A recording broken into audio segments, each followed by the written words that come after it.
Good afternoon. I am Dr. Valérie Lusson, Chief Medical Officer and Chief Quality Officer at Mountainside Medical Center. My name is Karen Palatella. I'm the Vice President of Risk Management and the Chief Compliance Officer. My name is Puneet Gupta. I'm the Chief of Infectious Disease. Good evening. I'm Mark Felice, Medical Director of Emergency Medicine. Hi, Zaza Khan, Director of the Intensive Care Unit. So the purpose of this Facebook Live event is to provide everyone with information and updates relative to COVID-19 and answer any questions that people have. Before we start, I would like to state that while we've learned a lot about the COVID-19 over the past few months, there is still a lot of unknown about the virus. The situation is constantly evolving and the guidance will continue to evolve with it. So to start with, I'm going to ask the first question to Dr. Gupta. Could you tell us a little bit about what is COVID-19? Where did it come from? Sure. COVID-19 is a coronavirus. Coronaviruses are a large family of viruses. Coronaviruses have been known to us as long as we've known about viruses for probably half a century. Coronaviruses, usually 3 to 6 different coronaviruses, circulate around the world during winter and cause respiratory illnesses. COVID-19 is a particular strain of coronavirus. Viruses in the coronavirus family frequently mutate. This one, usually comes from some coronaviruses can infect many different types of animals, not just humans. But sometimes an animal virus can mutate and cross over into human beings. COVID-19 specifically has been shown to be perhaps more virulent than some of the typical coronaviruses that circulate most winters. It's also has been shown to be able to spread from human to human. Some of the previous mutated coronaviruses were not very good at spreading from human to human. It's a small virus. It's spread basically like most other common cold viruses, insofar as it's spread person to person, usually from respiratory secretions, potentially from what they call fomites, which is where someone may be ill and they touch their nose or their mouth, and then they touch some common surface, and then the virus can survive on that surface for usually the period of perhaps a few hours, and then someone else could potentially get the virus. So next question, what are the symptoms of COVID-19? Maybe Dr. Cohen? It's very important to distinguish the symptoms of COVID-19 from the other viral illnesses. And in some ways, it may mimic other viral illnesses such as common cold or flu. But the key features of COVID-19 are high fever, usually more than 101 degrees Fahrenheit, cough. It could be cough productive or non-productive cough. Most of the people report non-productive cough. And most importantly, third big symptom is respiratory failure or respiratory difficulty. Most of the common cold viruses, in addition, cause nasal discharge or sore throat. COVID-19 has not been known to cause those symptoms commonly. So it's quite possible that if you're experiencing these symptoms and you have nasal discharge and or sore throat, chances are that this is more likely to be common cold and not COVID-19. However, there are a multitude of symptoms, but those three that I mentioned, cough, fever, and respiratory difficulty, are the key and more common ones for COVID-19.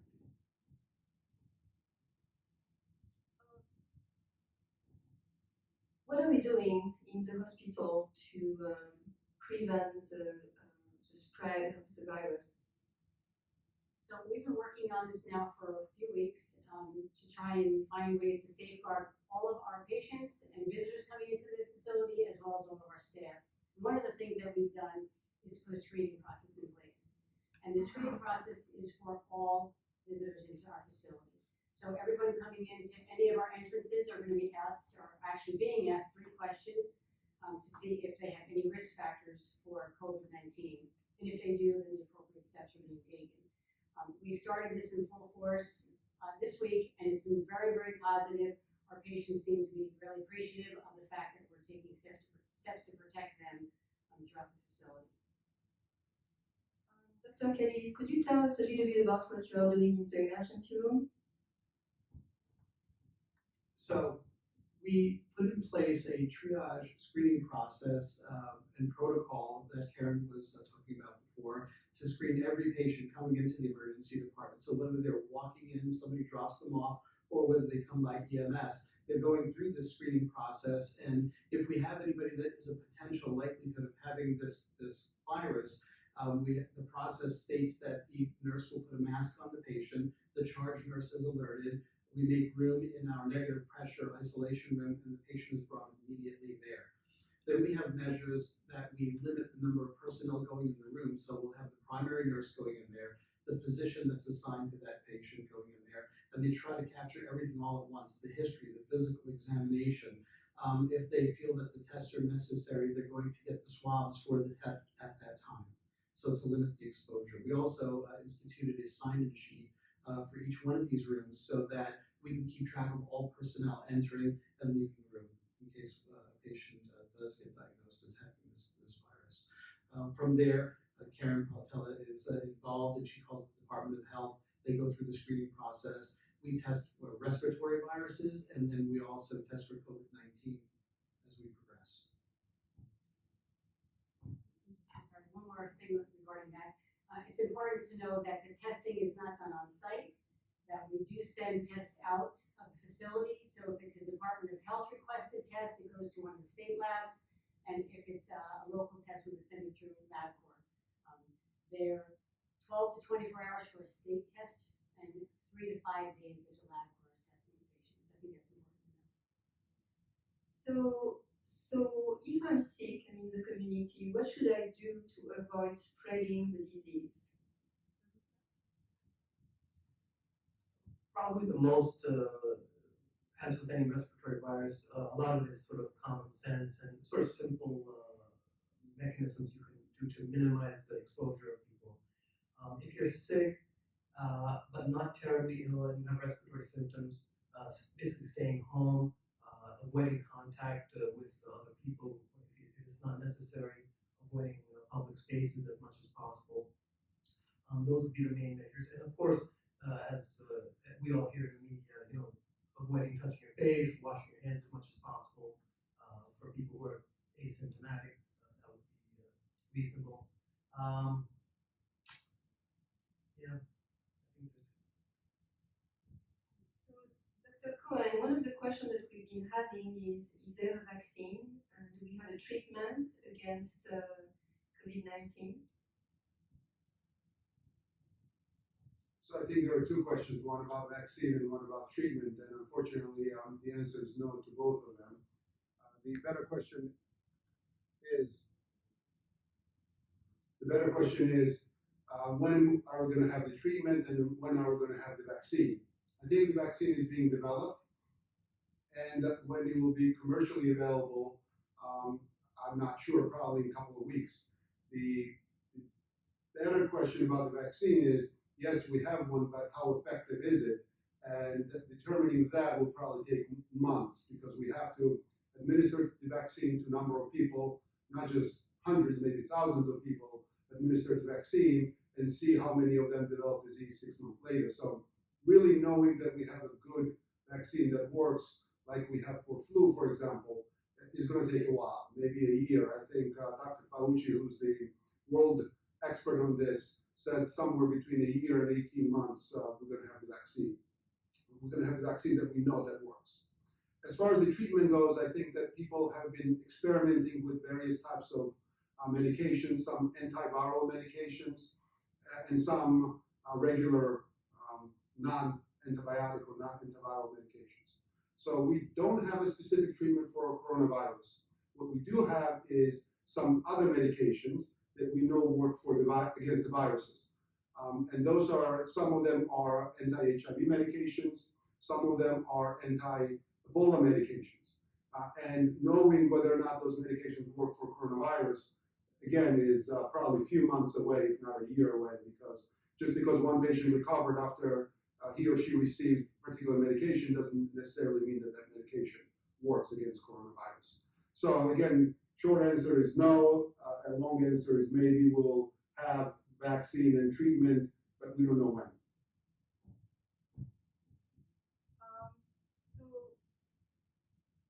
So how can I protect myself?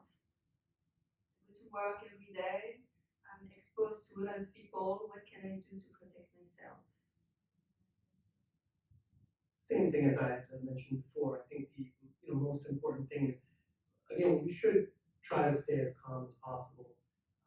I know that the way things are reported right now, we get very upset. But if you go about your daily routine, I think that would be fine.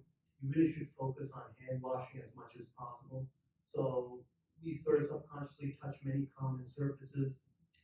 After you touch those, certainly before you're gonna, let's say, eat a meal or touch your face or something of that sort, you should sanitize your hands, whether it be with hand washing, which is probably better, or hand sanitizer. Try to avoid people who are obviously ill. And again, if we ourselves are ill, we should try to avoid contact with other people as much as possible. So there has been a frenzy in buying masks, and obviously we have a significant shortage in a lot of the healthcare supply. Could you comment on that?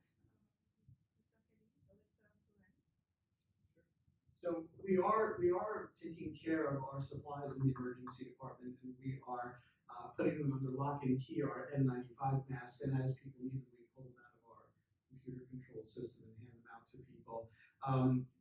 Walking around the streets with a mask on isn't really that effective. If you're healthy, you don't really need to walk around with a mask on. And like Dr. Gupta said before, 6 feet is the distance we need to really be concerned about. That's where the respiratory droplets can spread that far. So if you see somebody cough or sneeze, you might not see these droplets, but they can go 6 feet in distance. So try to avoid these crowded places. You don't have to wear the mask, but healthcare workers absolutely need to wear the mask if they're going into a room with a suspected patient who has coronavirus. We are using the N95 masks. They have postulated that you can use other masks, but while we have the N95s, we're going to continue to use those until we run out. And as people, one thing people should know that wearing masks in public actually is not going to be terribly effective, because the masks usually lose their effectiveness usually within, let's say, a few hours. So, buying a few masks and wearing them day after day is really not going to protect people from this or any other type of infection. No, I think that most of the information has been mentioned already. It's important to know that if you're a patient, wearing a regular surgical mask will prevent the spread of the virus. If you are a healthy individual and trying to protect yourself from the virus, those surgical masks that most of the people associate with the healthcare personnel probably are not very protective because they're very, very leaky. So those masks protect from a diseased person spreading the virus, but do not protect the healthy individuals. I would like to mention one thing, because we've seen lots of pictures of people in airports with plastic bags wrapped around their heads and wrapped around their children in carriages. Please don't do this. It's very dangerous, and you can suffocate your child, and so it's not going to help unless it's medically approved equipment with airflow that goes in and the HEPA filters. So don't make your own devices at home, please. So this brings me to a question. Can I travel? Can I do domestic travel, international travel? There's restrictions on travel at present. In our organization, we are limiting our staff to travel, certainly internationally, and domestic travel requires screening upon arrival. I think you have to take a look at the area that you're scheduled to travel to and look at any type of restrictions that they may have, and then follow the requirements, which may be being quarantined for 14 days upon arriving back. So I think taking a look at the recommendations, they're ever evolving, as Dr. Allison stated at the beginning. The country list is ever growing, so I think being very careful about where you're going and the exposures there, taking some of the same preventive measures that Dr. Gupta has talked about as well. One of the questions is about the mortality associated with virus. Maybe Dr. Cohen? So mortality is a very scary word to begin with, and then you attach to that scary word percentage that makes it even scarier. And not only that, but every other person that you hear talk about mortality gives a different rate of mortality. So we have something from WHO that stated that the mortality with coronavirus is about 3.4%. And I'm going to stick with that number because we don't have a better number. Anybody else that says that they have a better number, probably not well prepared. What I'm going to say about the overall mortality with coronavirus is that it's just like everything else, Dr. Allison, it's an evolving number. For example, mortality rate is determined by two other numbers. One is total number of patients that have been infected and confirmed to be infected with coronavirus, and then number of patients that are confirmed to have died from coronavirus. So if you think of it as a fraction, a little bit of middle school math, right? Numerator and denominator. Numerator is how many people have died. Denominator is how many people have been infected. Let's say we test everybody and all of a sudden we discover that we have thousands more patients that have been infected with coronavirus, then mortality all of a sudden is going to drop because the denominator is going to dramatically increase. So I think that as we test more and more people, and we should only expect that there are a number of patients who are asymptomatic or have mild disease that have not come to attention yet, that there are a number of patients out there that are not sick at all that have coronavirus. If we are to count those numbers in our denominator, then the mortality rate is going to drop. So that's one relatively positive thing about that number. It's more likely that as we test more people, then the mortality is going to drop. The other little more scary truth about that is that the numerator may also change. For example, if we test 1,000 people today and we have 1,000 new patients with coronavirus, we don't know how many of them will die eventually succumb to this disease. It may take us about a month to discover that out of 1,000 patients that had coronavirus today, 10 of them died or 1 of them died. And obviously that's going to mean very different numbers in terms of mortality. So going back to the WHO number, which was 3.4%, that sounds scary, especially if you put that into context of what's the mortality of the regular seasonal flu. That's about 0.1%. So dramatically higher number of mortality for coronavirus, at least in what WHO is suggesting. I think that most of the other experts are putting the mortality rate for coronavirus somewhere much closer to flu, which is about 0.5%. Even if it's 0.5% and not 3.4%, it's still about 5 times more deadly than seasonal flu. So I think that some of the panic is overblown, especially about mortality, but there's still significant concern that's left over.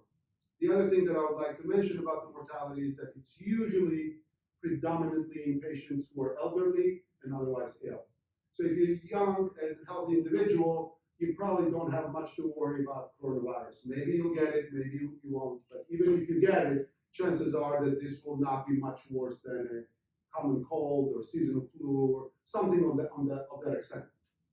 If you're an elderly individual, if you have cardiac disease, if you have lung problems, chances of coronavirus causing more severe illness are much, much higher. So if you look at the numbers across the age groups, the mortality doesn't even show up until somewhere around 67 years of age. So I think that all those numbers have to be taken into context. If you're a 25-year-old healthy individual, you have nothing to worry about. If you're a 75-year-old person with a lot of medical problems, then maybe more so. So we've talked about the mortality. What about the contagiosity, Dr. Gupta?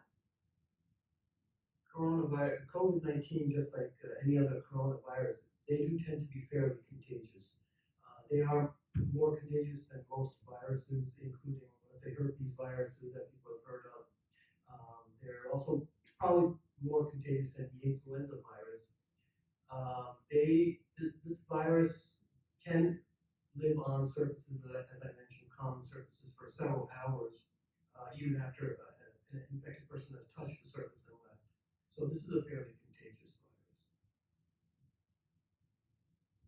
Some people have said that we don't have enough tests in the United States. Anyone can comment on that? I think the Department of Health is trying to do a good job of monitoring and determining who qualifies for a test.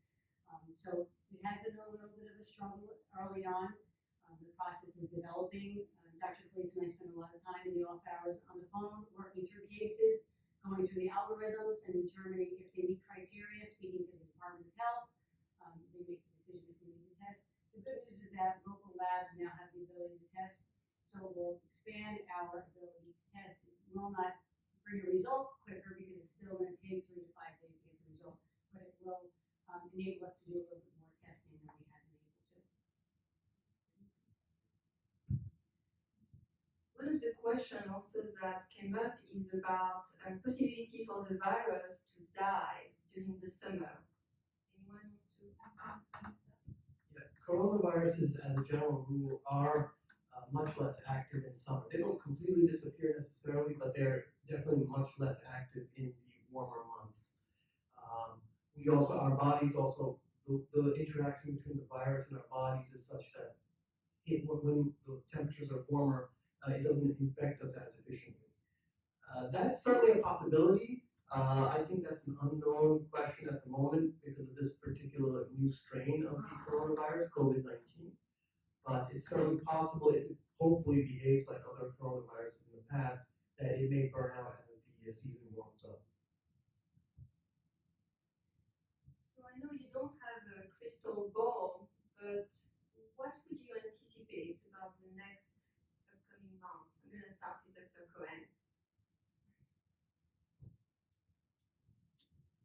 I think that we're going to know more and more about this virus scientifically, as well as epidemiologically, in terms of who gets infected, how they get infected, how many do we have infected. And so far, the number in the United States has been relatively low. I don't want to sound like an alarmist, but I think the actual number of people that have been infected with coronavirus is much, much higher. And rather than this being a panic-inducing statement, I think it's a very encouraging statement in the sense that there are people out there that have this disease that have not really been sick. So I think that we're going to realize that the majority of the people that have this illness probably not going to fall ill, or if they do, it's going to be a relatively mild illness. How soon will this die off? I don't know. I hope very quickly, much like the previous outbreaks, or whether it was Ebola or SARS or MERS. I hope that it dies rather quickly. But I think that the experience from the rest of the world showed us that people in China were not able to contain it. It spread to Italy and Iran very quickly, and now it seems like the entire world is affected by it. So I think it's coming our way. Hopefully, we will see a lot of mild cases and not a whole lot of people needing ventilator and intensive care units. The other important factor to remember is that we need to flatten the curve. So this sounds a little bit like a lingo, but the flattening the curve means that instead of having a rush of patients, all 1,000 patients, for example, coming in on day one, we would rather have these patients be spread out over the course of the month. If they all come together, it's going to create a large challenge to our healthcare system.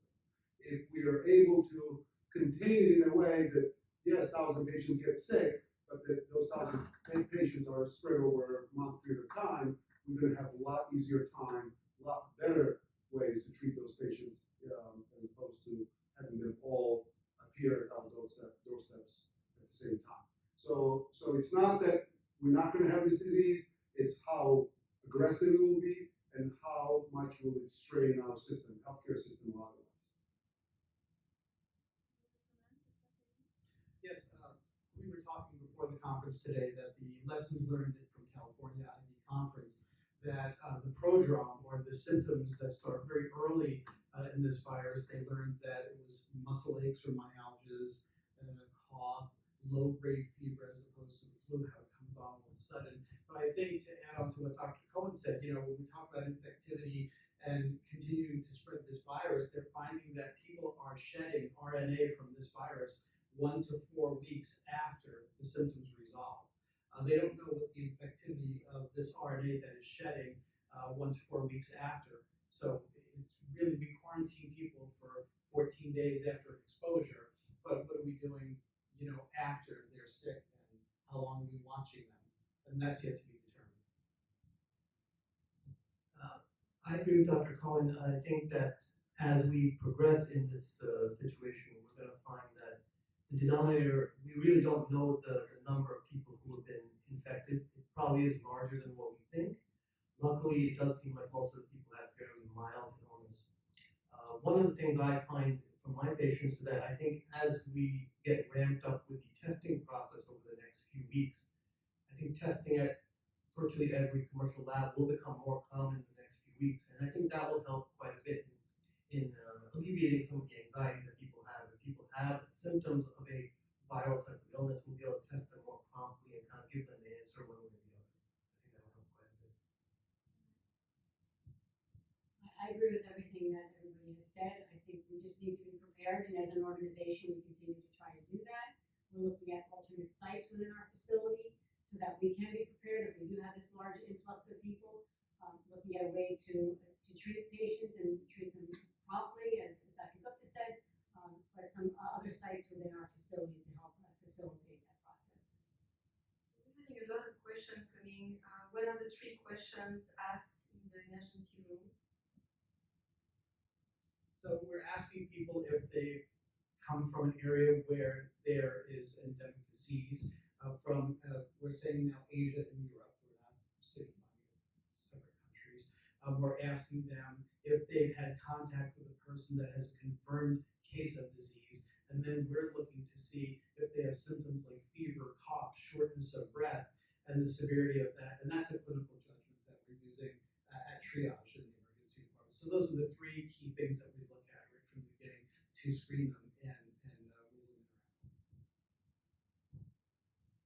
Those are the same questions that we're using at the entry and exit points of our hospital as well to catch those patients in those areas.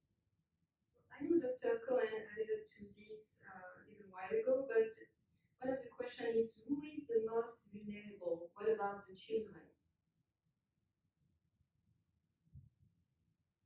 So as far as the data from the other countries tell us, and we have very little in the United States, children are typically the least affected. So if you look at who gets the disease, children don't. The other very important question is about pregnant women. And again, most of the evidence suggests that the pregnant women don't have any more severe disease than the general population. So again, if you're a healthy individual in anywhere between ages 0 and about 60, without much of other medical illnesses, you have nothing to worry about. The mortality curve, and not just mortality, but also the morbidity curve, or how sick people get from this illness, seems to take off somewhere around 60 to 70 years of age. In addition, having other medical conditions also increases the chance that you're going to get a more severe disease. I know we talked a little bit about travel. Can I fly within the States? Can I travel? I think that's going to be your judgment call. It depends on where you're going again, and if you want to take the chance of having to be quarantined, there's always the potential for that. So I guess it's going to be a personal decision. Right. I mean, air travel, as a general rule, you're confined to a relatively small place for a number of hours. Airplanes in general, people do tend to get sick more often. So there would be some perhaps increased chance of illness. But I think overall domestic air travel is probably fine insofar as we've had pockets of diagnosed COVID-19 in virtually every area of the country at this point. So yeah, I think most likely it should be fine to travel. But again, the situation may change. If you come back with a high fever, then the diagnosis becomes unclear. But overall, I think it's probably okay. So one of the other question is, what about the cruise? I mean, cruises, as a general rule, are notorious for confining you to a relatively small place or small space for even longer period of time, often for like a week plus. And many year after year, we hear about different outbreaks on cruise ships, most common gastrointestinal illnesses. So that is, I would say to you that with this COVID-19 going around right now, it probably is not a great time to go on a cruise the next, let's say, few weeks. But I'm sure at some point, once this passes, eventually you can go on cruises again. So where can I get the most up-to-date travel guidelines? This, we will post them on Facebook, and we also have We have the Hackensack, Meridian Health. You can access that through our own website, and there's where you'll find all the information that you want to know about COVID-19, and then also the CDC website has a lot of information. So next question is, what should families do when they suspect exposure in their household?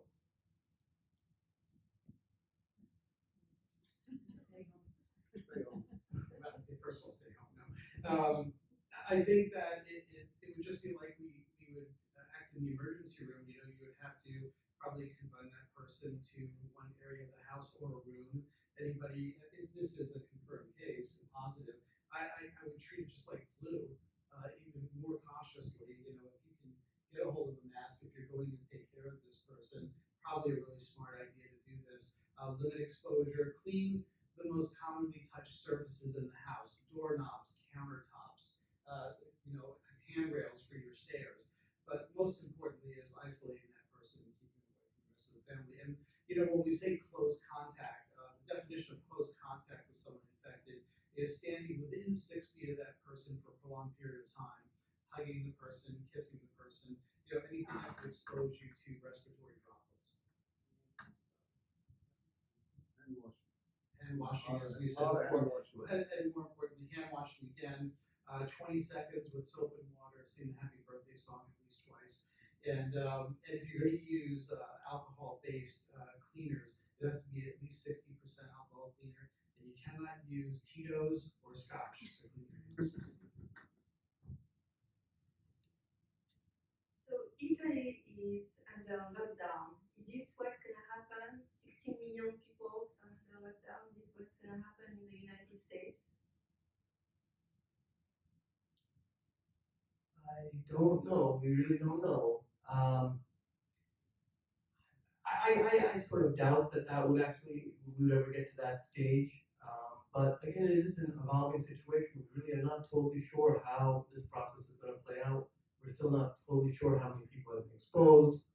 We think the mortality rate is similar to flu, but as Dr. Cohen said, the numbers may be dramatically higher, hopefully not too much higher.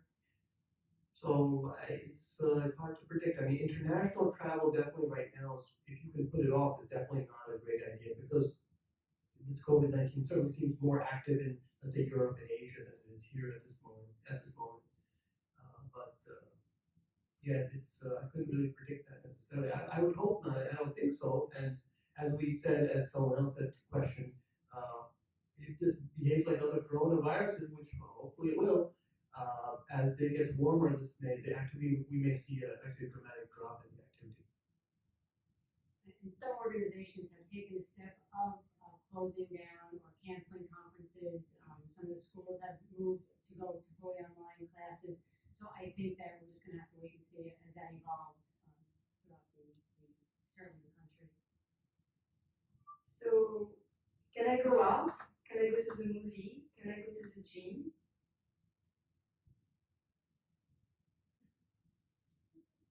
Well, Go ahead. So any place that has a collection of people in a small confined place is probably not a great idea. Exercise, yes.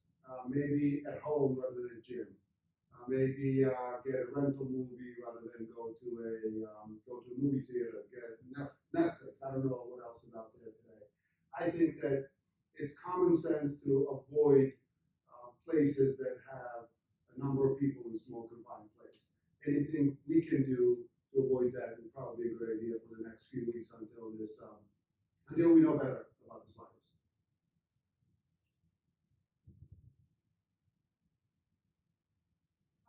What should doctors in the community do? It's a pretty general question. I'd like to start off by saying that doctors in the community, they are getting lots of patients calling their offices, even showing up at the offices, worried about having either exposure or that they might have it because they have some symptoms. And our recommendation is not to send them to the emergency department because we would be overwhelmed with people coming in unless the patient's sick. If you look at the patient and you see that they are breathing rapidly, they have a high fever, of course, by all means, send them to the emergency department. But if someone says, oh, I have a cough with no real exposure, you could always send them home to quarantine themselves and then call the Department of Health and they can get all their questions answered by the Department of Health. Now, if the Department of Health says to them, you need to go to the emergency room and get tested, then they'll come in. I think that's reasonable. And like we stated before, so initially when Karen and I were working on patients in the emergency department, we were taking extended periods of time trying to get the test done on them, and now it's getting faster and faster. So we now have commercial laboratories that'll do the testing for us. That takes about 3 to 5 days to get that done. The Department of Health is doing it in 1 to 2 days, but now Hackensack is developing an in-house test where we will start off maybe being able to test 25 people a day, and then when the second shift is trained, we'll do 50 patients a day, and so we'll have that capability soon. So we won't have to have everybody come to the emergency department. Because don't forget, we still have people with our standard chest pains, heart attack, stroke, and they're going to come to the emergency department. I'm sorry. The telemedicine that, I think you have more information about that than I do. One other thing I was going to say before that is that we would really appreciate a call to the emergency department from those private doctors to notify us that they are sending a patient to the hospital so that we can prepare for that patient's arrival. Hackensack Meridian Health has an app, telemedicine app that they've made available. Yes, we'll have to give you that link. And with that app, you're able to log in and pick a provider, and then you can present your situation to that provider. It doesn't have to be about COVID-19. It can be about any situation that's happening. There'll be a coupon code available so that you'll put that in. It'll give you a good price for the service that they're providing. But if you're concerned about COVID-19, you can see a practitioner, talk to the practitioner, and they can help maybe rule out so you would avoid an emergency department visit and other potential exposures by coming into an emergency department. Okay, here's a question. Can animals spread COVID-19? Do we have to be careful when we pet our dog or our little cat? The situation with COVID-19 is so fluid, even for human beings. I think we don't have all the information. I have seen some preliminary information that perhaps animals can be colonized with the COVID-19, such as our cats and dogs. As I said before, the COVID-19 mutation probably did jump from some animal reservoir into humans at some point, probably a few months ago. But we really don't know whether Fido can actually harbor the virus, and it certainly doesn't seem at this point that animals get infected, our pet cats and dogs get infected with this virus. Can they carry it for some period of time and infect other people? I think that's totally unknown. It doesn't seem that way yet, but that's really an unknown question.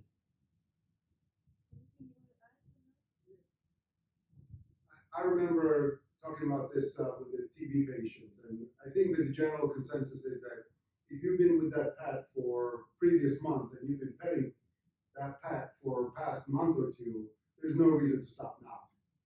Because chances are that if the pet was infected, you're infected too. So if you see a stray dog, that's a different story, but the home pet, I think, is pretty safe at this point. So I don't have any more questions, but I'm going to ask the guests to give us a final comment, starting with Karen. I would just say to make sure that you're practicing hand hygiene always. It's really one of the best things you can do for yourself. Keeping that safe distance so that you can possibly prevent the spread. Making sure that you're reaching out to your providers and getting information, sharing information with your provider prior to coming into an emergency department, and just in general, just trying to keep yourself safe.